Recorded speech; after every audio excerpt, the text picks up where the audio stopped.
말씀이 들리게 하시고 그 말씀이 심겨져서 우리 삶에 열매 맺을 수 있도록 이 시간 우리 하나님 함께 해주시기를 간절히 기도합니다.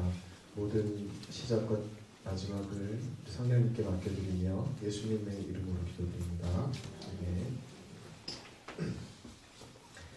네, 오늘은 웨스트민스터 신앙고백 33강 하나님과 우리가 맺은 영원한 유산의 약속 히브리서 말씀을 같이 한번 보도록 하겠습니다. 오늘 말씀 히브리서 9장 15절에서 17절까지인데요. 짧기 때문에 같이 한 목소리로 17절까지 읽도록 하겠습니다. 시작. 이로 말미암아 그는 새 언약의 중보자시니 이는 첫 언약 때에 범한 죄에서 속량하려고 죽으사 부르심을 입은 자로 하여금 영원한 기업의 약속을 얻게 하려 하심이라. 유언은 유언한 자가 죽어야 되나니 유언은 그 사람이 죽은 후에야 유효한즉 유언한 자가 살아있는 동안에는 효력이 없느니라. 아멘. 첫 번째, 은혜의 언약은 신자의 구원에 대한 확실성을 가집니다. 우리가 은혜 언약에 대해서 생각할 때 반드시 숙고해야 하는 것이 이 은혜 언약이 가지는 확실성에 관한 부분입니다. 언약은 여러 가지 특징을 가지는데 그 중에 마지막으로 우리가 염두에 두어야 하는 것이 확실성입니다. 우리가 언약에 대해서 공부하면서 지난 시간에 살펴본 것처럼 또 오늘 우리가 함께 읽은 히브리서 9장 15절이 말씀하고 있는 바와 같이 예수님은 사람이 이 첫 언약 때에 범한 죄의 문제를 대신 해결하기 위해서 십자가에서 피를 흘리며 죽으셨습니다.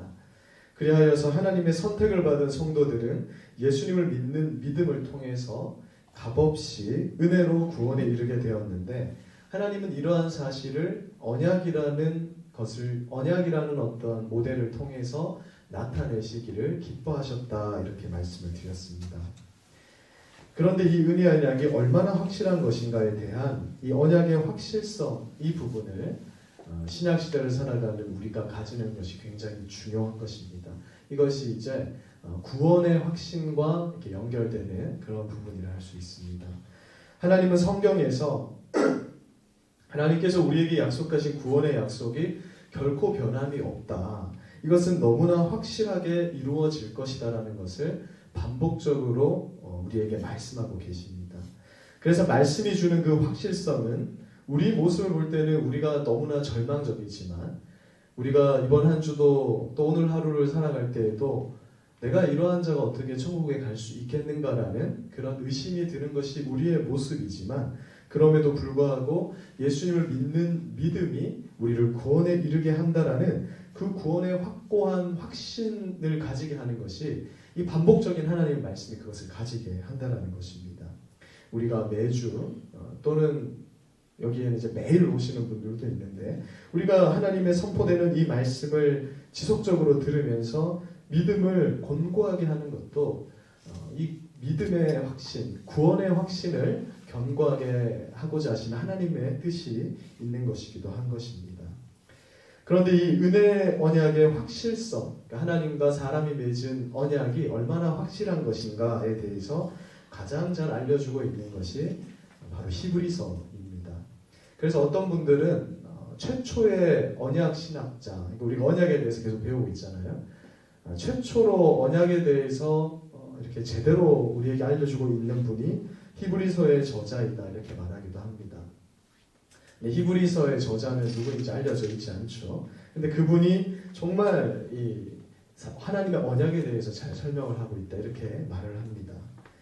히브리서는 구약 전체를 예수 그리스도를 중심으로 이렇게 설명을 하면서 하나님께서 약속하신 구원의 확실성을 이 히브리서를 읽는 우리에게 선물하고 있어요. 그래서 우리가 히브리서를 읽으면 어떻게 돼야 되냐면 이 히브리서가 정말 어렵구나 이런 결론이 나는 것이 아니라 구원의 확신이 더욱 단단해졌다. 내가 히브리서를 읽고 나니까 흔들리던 신앙이 참 단단해졌다. 이러한 결과를 나타내야 되는 것입니다.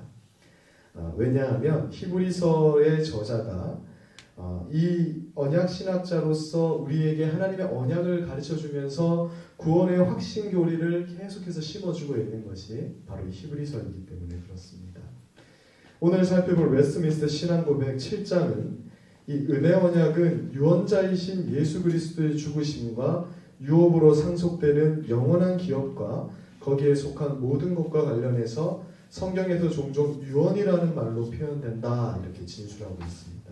그러니까 웨스트민스터 신앙고백서의 작성자들은 하나님과 사람이 맺은 이 은혜 언약이라는 것이 유언의 개념으로 성경에서 이렇게 설명이 되어지고 있는데 오늘 우리가 읽은 히브리서 9장 15절에서 17절 말씀이 가장 대표적인 구절이라 할 수 있는 것입니다.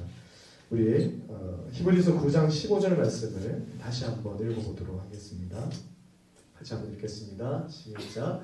이로 말미암아 그는 새 언약의 중보자시니 이는 첫 언약 때에 범한 죄에서 속량하려고 죽으사 부르심을 입은 자로 하여금 영원한 기업의 약속을 얻게 하려 하십니다.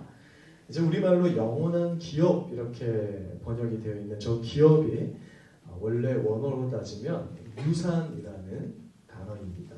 그러니까 하나님께서 우리에게 유산을 주게 한다. 그러니까 영원한 유산은 뭐냐 하면 하나님의 나라를 말하는 것이죠. 천국의 유산을 우리에게 약속을 하셨다. 그렇게 우리에게 말씀하고 있는 것입니다.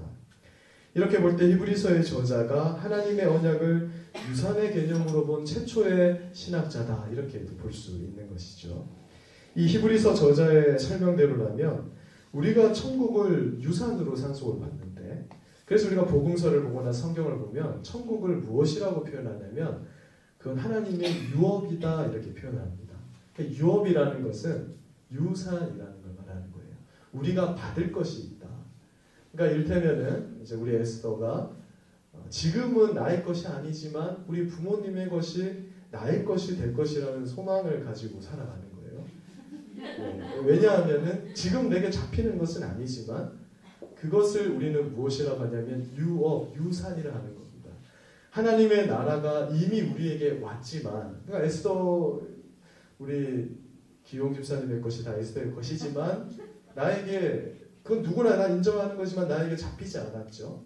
그러니까 하나님의 나라는 하나님이 이미 우리에게 약속해 이미 우리에게 임한 것이 사실이지만 그런데 우리가 지금 천국을 살아가는 것은 아니거든요. 근데 그것이 유업으로 유산으로 약속되었다는 것입니다. 그런데 이 유산으로 상속받는다는 것은 어떤 유언자가 있다는 거예요. 우리에게 유언자가 있는데 우리가 이 천국의 유산을 받기 위해서 이 유언자가 반드시 죽어야 된다라고 말하고 있는 것이 오늘 히브리서의 이 말씀의 메시지입니다. 이 동서복음을 막론하고 부모님이 살아계신 동안에는 그분의 재산이 나의 것이 될 수 없다라는 것이 인류의 상식입니다. 이것은 예전에도 변하지 않았고 지금도 변하지 않는 것입니다. 자녀들이 부모님의 유산을 상속받기 위해서는 부모님이 죽어야 하는 것이죠. 법적으로도 제 말이 아니라 히브리서 저자가 말하고 있는 겁니다. 부모님이 법적으로도 죽지 않을 때는 그 재산이 자녀에게 완전히 가지 않는 것이에요. 이것은 시대를 초월하고 문화를 초월하는 겁니다. 사우디아라비아에 간다 해서 이것이 바뀌는 것이 아니에요.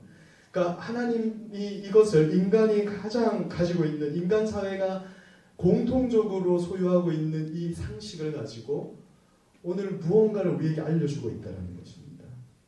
하나님께서 우리에게 무엇을 말씀하시냐면 어떤 유산 상속자가 있는데 그가 죽어야만 너희에게 이것이 확실하게 전달된다. 그것을 말씀하고 있는 것입니다. 그분은 바로 예수 그리스도이시죠. 그런데 가만히 생각해 보면 사실 이것은 생각할 수 없는 일입니다. 이걸 이제 우리가 조금 깊이 생각을 해봐야 돼요. 왜냐하면 과연 하나님은 죽으실 수 있으신가? 그럼 하나님 죽을 수 있습니까? 우리가 하나님에 대해서 배울 때 하나님은 불멸하는 존재란 말이죠. 하나님은 죽을 수 없어요. 만약 하나님이 죽으셨다면 우리가 존재할 수 없는 겁니다. 왜냐하면 우리가 하나님을 통해서 존재하는 자들이기 때문에 하나님이 죽으셨다면 우리 역시 존재할 수 없을 것이기 때문이에요. 근데 죽으실 수 없는 하나님께서 천국을 유산으로 주겠다고 하셨으니 하나님께서 죽지 않을 것은 뻔한 일이고 그러면 이로써 약속된 이 구원의 확신이 사라져버리게 되는 것입니다. 그렇잖아요. 그러니까 하나님은 죽을 수 없는데 하나님이 죽어야 유산을 준다 하는데 하나님 죽으실 리 없으니까 이것을 믿기가 어려워지는 거예요. 구약의 성도들은 항상 어떻게 살아가냐면 믿음의 확신을 가지고 살아가기가 어려워지는 것입니다. 신약을 살아가는 우리는 새로운 언약 시대에 살아가고 있는 사람들인데 우리는 그분의 죽음을 목격한 자들이라는 거예요. 그래서 이 히브리서 저자는 적어도 신약 시대를 살아가는 너희 성도들은 천국에 갈 수 있는 확신성을 가지고 살아갈 수 있다. 왜냐하면 하나님이 죽으셨기 때문이다 라고 이 히브리서는 그렇게 지금 하나님의 죽으심을 설명하고 있는 것입니다. 그러니까 결론은 어떻게 가냐면 우리가 천국의 유산을 받기 위해서는 하나님이 죽으셔야 된다는 거예요. 우리가 천국 가기 위해서는 하나님이 죽어야 되는데 그래서 죽을 수 없는 하나님께서 죽으신 사건, 죽기 위해서 사람이 된 사건, 그것이 바로 우리가 크리스마스를 이제 지났는데 성육신 사건이라고 부르는 것입니다. 한 장을 넘겨보시는 사진이 있어요.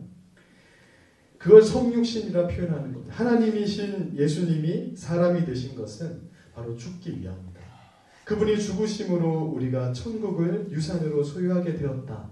히브리서 저자가 예수님의 성육신에 대해서 이와 같이 해석을 하고 있는 것입니다. 당시 이스라엘 백성들은 하나님이 사람이 된다라는 것은 감히 생각하지 못했습니다. 이들은 하나님의 이름도 함부로 부르지 못해서 하나님의 이름을 까먹어버렸어요. 그러니까 하나님의 이름은 지금 아무도 제대로 된 이름을 알지 못합니다. 이 사람들은 또 모음도 없다 보니까 자음만 이렇게 써놨어요. 하나님의 이름을 감히 못 부르다 보니까 어느 순간 잃어버린 거예요. 그런 하나님이 감히 사람이 될 수 있을 것이라는 생각 자체를 하지 못했을 것입니다. 바로 이 유대인들을 위해서 쓰여진 신약 성경이 바로 히브리서라는 것이에요. 히브리서의 저자는 언약을 유언으로 해석하면서 사람이 될 수 없다고 생각하는, 하나님이 사람이 될 수 없다고 생각하는 유대인들에게 하나님이 사람이 되셨고 그분이 예수 그리스도이신데 그분이 죽으심으로 우리가 확실한 유산을 받게 되었다. 그렇게 말씀하는 것입니다. 인간 부모님도 죽음으로 확실히 그 유산을 물려준단 말이죠. 우리 인간 부모님도 가진 것이, 이 재산이 있다면 죽음으로 그 유산은 확실히 나의 것이 되는 거예요. 부모님이 있을 때는 약간 불확실하다는 거죠. 근데 하물며 천국을 상속하기 위해서 죽을 수 없는 하나님이 죽을 수 있는 사람이 되셔서 죽음으로 천국을 유산으로 주셨다면 그것은 얼마나 확실한 것이냐. 그것을 우리에게 말하는 겁니다. 그래서 하나님께서 왜 언약이라는 장치로 자꾸 우리에게 하나님의 메시지를 전달하냐면 너희가 소유하고 있는 이 천국, 하나님이 유업으로 주겠다, 유산으로 주겠다는 이 천국은 그분이 죽으심으로 확증한 거니까 정말 확실한 것이다. 그것을 말씀하고 있는 것입니다. 그러니까 이 우리 신약 시대를 살아가는 성도들은 정말 내가 하나님을 믿는다면 천국 가는 것에 있어서 흔들리지 말아야 한다라는 것을 계속해서 말씀하고 있는 것이죠. 두 번째 살펴보겠습니다. 예수 그리스도의 죽으심과 부활과 승천과 우편에 앉으심. 이게 이제 우리가 사도신경을 매주 고백할 때마다 우리가 무엇을 고백하냐면 잘 보시면 예수님의 죽으심, 예수님의 부활, 예수님의 승천, 그리고 하나님 우편에 앉아 계시는 그 상태에 대해서 매주 고백을 합니다. 이 히브리서 9장 15, 17절 말씀을 더욱 깊이 있는 부분으로 들어가 보면 이제 이 부분을 언약이라는 것으로 이제 해석을 할 수 있게 되는 거예요. 자, 죽으심으로 천국의 유업을 확실하게 하셨다라는 것에 있어서 우리는 한 가지 의문점이 생기게 됩니다. 그러면 예수님은 그냥 죽으시면 되는 거잖아요. 부모님이 꼭 고통 가운데 죽어야만 유산이 오는 것이 아니지 않습니까? 그러니까 부모님이 편안하게 죽으셔도 돼요. 죽기만 하면, 표현이 좀 계속 그런데 이제 죽기만 하면 나의 것이 되는데 왜 예수님은 십자가에서 피를 흘리셔야 했는가? 이제 이런 의문으로 나아가게 됩니다. 또 예수님은 왜 부활하셔야 했는가? 그리고 굳이 이 땅에서 사시다가 왜 승천하셔야 했는가? 그리고 왜 하나님 우편에 지금 앉아 계신가? 이런 것들이 교회를 오래 다녀도 좀 알기가 어려운데 우리가 오늘 언약이라는 이 장치를 통해서 한번 살펴보도록 하겠습니다. 예수님께서 이 피를 흘려서 죽으신 이유가 무엇인가? 이 성육신의 문제가 그러하듯이 이 십자가의 신비도 언약으로 풀어낼 수 있는데요. 이 출애굽기를 보면 하나님께서 이스라엘 백성들과 언약을 맺는데 그 언약을 부부 언약이라고 합니다. 구약 시대에는 하나님과 이스라엘 백성이 부부의 관계를 맺게 되는 것이에요. 그래서 하나님이 무엇이라고 말하냐면 내가 너희의 신랑이 되고 너희는 나의 신부가 되었다 이렇게 표현을 합니다.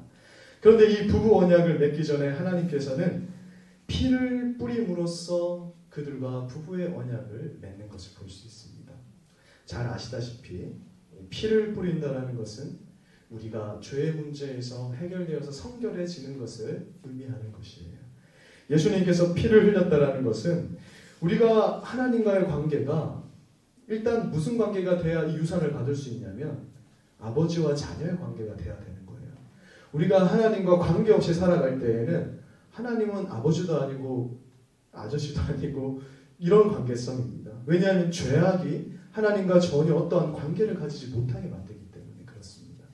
예수님께서 피를 흘리신 것은 하나님과 사람의 사이가 멀어져 있던 그 관계를 회복하기 위함이었습니다. 그래서 그것을 해결하기 위해서 언약적 죽음으로 죽으심으로써 그 모든 상속의 거리낌이 되는 모든 것을 해결하신 거예요. 그래서 성령이 우리 안에 들어오시게 되면서 우리가 하나님을 아빠, 아버지라 부를 수 있게 되는데 그것은 무엇을 말하냐면 하나님의 유산을 받을 수 있는 자격을 받은 자들이 되었다라는 것을 의미하는 것입니다. 그래서 유산을 상속받는 것에 있어서 꺼리낌이 되던 죄의 문제까지 예수님의 피로 모두 해결되었다. 그러니까 천국 가는 것이 얼마나 확실하냐.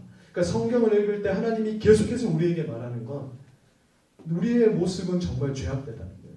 로마서를 보면 1장에 보니까 인간의 추악한 모습이 엄청나게 나열되어 있습니다. 그것을 보면 우리는 천국에 근처도 못 가는데 하나님이 너희는 천국 갈 수 있는 존재가 되었음을 계속해서 말씀하고 있는 것이죠. 근데 여기서 멈춰서는 안 됩니다. 이 구약의 속죄 제사, 그러니까 유대인들은 이 짐승을 잡는 제사를 많이 드렸어요. 그 사람들의 사고방식에 들어가서 지금 이 문제를 바라봐야 되는데 그 사람들의 사고방식에 들어가면 예수님의 십자가의 죽음만으로는 이 구원이 완성된 것이 아니라는 것입니다. 우리가 히브리서를 통해서 주목해야 되는 것은 예수님의 부활과 승천과 우편에 앉으심까지 가야 된다는 것이에요. 그래서 이 히브리서를 읽는 이 초대교회 유대인들은 이렇게 생각을 한 것입니다. 유대인의 세계관에서 예수님이 유월절에 돌아가시는데 우리가 주로 예수님을 유월절 어린 양 이렇게 표현을 합니다. 우리가 예수님을 유월절의 어린 양, 오늘도 아까 찬양을 했는데 예수님은 어린 양이다. 어린 양이라는 것은 우리를 위한 제물이 되신 것을 말하는 거예요. 하나님과 우리 사이를 화목하게 하는 데 쓰일 제사의 제물이 되셨다. 그것을 위해서 예수님은 죽으셨다라는 겁니다. 근데 히브리서에서는 또 예수님을 무엇이라 설명하냐면 예수님이야말로 참된 우리의 대제사장이시다 이렇게 말합니다. 그러니까 예수님은 제물이면서도 또한 대제사장이에요. 대제사장의 역할은 뭐냐면 이 제물을 가지고 하나님께 이 제물을 가지고 나아가서 이 죄악된 백성과 하나님의 사이를 관계를 회복해주는 그런 역할을 하던 직분을 말하는 것이죠. 그러니까 예수님은 한편으로는 제물이면서 또 한편으로는 대제사장이 되시는 겁니다. 예수님이 부활을 왜 하셨냐면 바로 대제사장이 되기 위해서 부활하신 것이죠. 제물은 준비되었는데 이 제물을 가지고 가실 분이 직접 예수께서 대제사장이 되셨다는 것입니다. 자, 그림을 준비했는데요.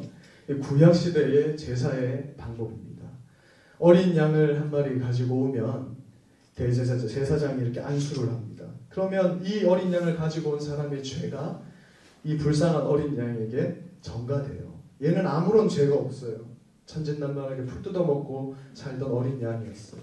근데 나의 더러운 죄가, 우리 은송이가 1년 동안 지은 더러운 죄가 이 양에게 간다 생각해 보십시오.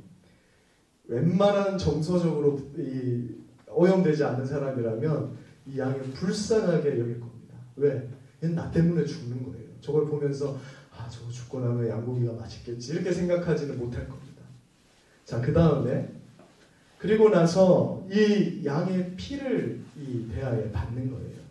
이게 이제 어린 양이 예수 그리스도시라면 십자가에서 죽으심을 그대로 모형적으로 이 구약의 이스라엘 백성들이 이것을 해왔던 거예요. 예수님이 어린 양으로서 죽으심으로써 그 피가 준비됩니다. 그럼 이제 대제사장의 역할, 이제 우리 부목사님이 수요일에 말씀을 하면서 대제사장의 저 세 분 중에 누가 대제사장인지 아시겠죠? 네, 좋은 옷 입고 계신 분이시잖아요.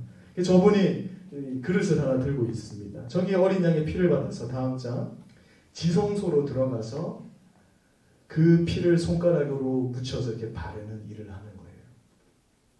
그러니까 구약시 이스라엘 사람들은 이걸 매년 하는 거고 또 때때로 하는 것이에요.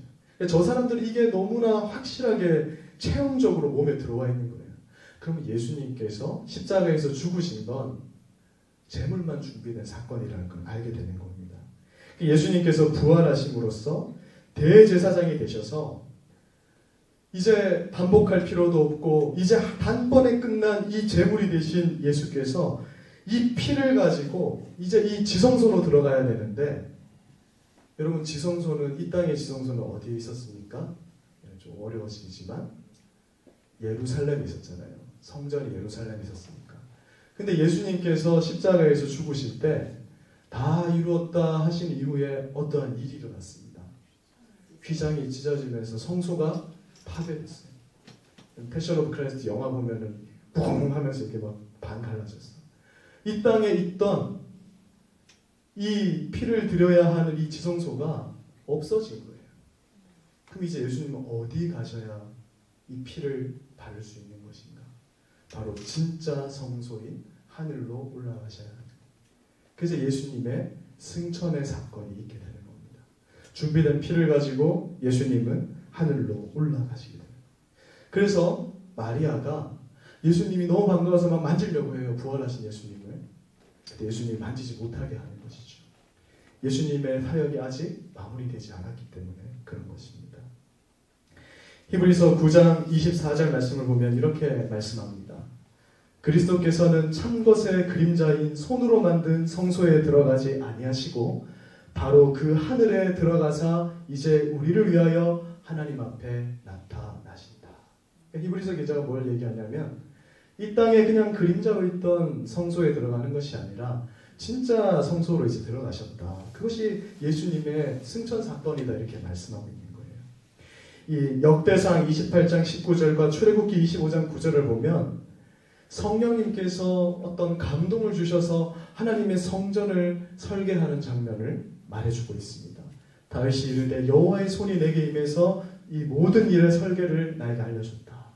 내가 내게 보이는 모양대로 장막을 짓고 기구들의 모양을 지어라. 그냥 지은 것이 아니라 어떠한 실체가 있는데 이 땅에서 지은 건 그 실체의 설계들을 보고 만들었다는 거거든요. 그러니까 실체가 있는데 그것은 저 하늘에 있는 것인데 예수님이 그것을 가지고 올라가서 지금도 하나님의 우편에 앉으셔서 하는 일이 뭐냐 하면 우리를 위한 중보를 하고 계신 거예요. 그럼 우리가 생각할 때 예수님 지금 뭐 하고 계시나? 성령님만 우리를 위해서 보혜사가 되시나? 예수님도 우리를 위한 보혜사이신 거예요. 그래서 요한복음에 보면 성령님은 또 다른 보혜사, 예수님이 우리의 보혜사입니다. 왜냐하면 예수님은 지금도 자신의 이루신 그 십자가의 공로를 가지고 무엇을 하시냐면 우리가 짓는 모든 죄의 문제를 변호하고 있는 거예요. 사탄이 고소를 합니다. 그런데 그것이 힘을 발휘할 수 없어요. 왜? 예수님이 그 피를 가지고 이 우리의 중보의 사역을 계속해서 하고 계신 것입니다. 그래서 우리가 무엇을 가질 수 있냐면 믿음의 확신을 가질 수 있게 되는 것이죠. 유대인들은 우리는 히브리서를 읽을 때 이 뭐 제사를 지내본 적도 없고 그렇잖아요. 양을 본 적도 없으신 분들도 있을 거예요. 그러니까 이것이 큰 감동이 안 되지만 어릴 때부터 매년 이러한 일을 해왔던 이 유대인들이 히브리서의 이 저자가 이것을 설교했을 때 이걸 들을 때 그 감격이 어떠했겠습니까? 유대인들이 이 이야기를 들었을 때 온몸에 전율이 있었을 거예요. 왜냐하면 우리도 때때로 하나님의 부재 상황을 경험하잖아요. 우리가 힘든 이유는 뭐냐면 하나님이 안 계신 것 같아서 힘든 것입니다. 때로 하나님이 안 계신 것 같고 나랑 함께 안 해주는 것 같은 게 너무 힘든데 이스라엘 백성들만큼 하나님이 안 계신 것을 오래 경험한 사람들이 없었거든요. 그런데 하나님이 언제나 우리와 함께하고 계시고 하나님이 죽을 수 없는 하나님이 제물이 돼서 우리를 지금도 저 하늘에서 중보하고 있다는 이 사실을 들었을 때 유대인들은 정말 큰 이 감격을 받았을 것이라는 것이죠. 어떤 분이 이런 말씀을 하는 걸 들었습니다. 교회에서 어떤 분이 신앙생활을 처음 이제 시작을 하게 됐는데요. 그 교회가 좀 율법적인 교회였던 것 같습니다. 이분이 교회 지각도 좀 하고 좀 이제 찬양도 잘 안 하고 좀 하여튼 조금 비실비실하니까 어떤 권사님이 오셔가지고 하나님이 당신 자꾸 그렇게 신앙생활하면은 구원의 촛대로 옮겨버린다. 그 말을 했더니 이분이 겁이 나가지고 이때부터 이분의 신앙이 어떻게 되냐면 항상 겁내는 신앙이 되는 거예요. 그래서 지갑도 안 하고 열심히 하는데 항상 이분의 마음에 뭐가 있냐면 내 구원의 촛대가 옮겨지면 어떡하나 그런 걱정을 했다고 합니다. 그래서 늘 힘들어했다고 합니다.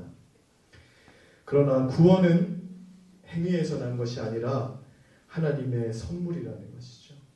만약 구원이 우리에게 달려있다면 예수님이 뭐 하려고 저렇게 생고생을 하셨겠습니까?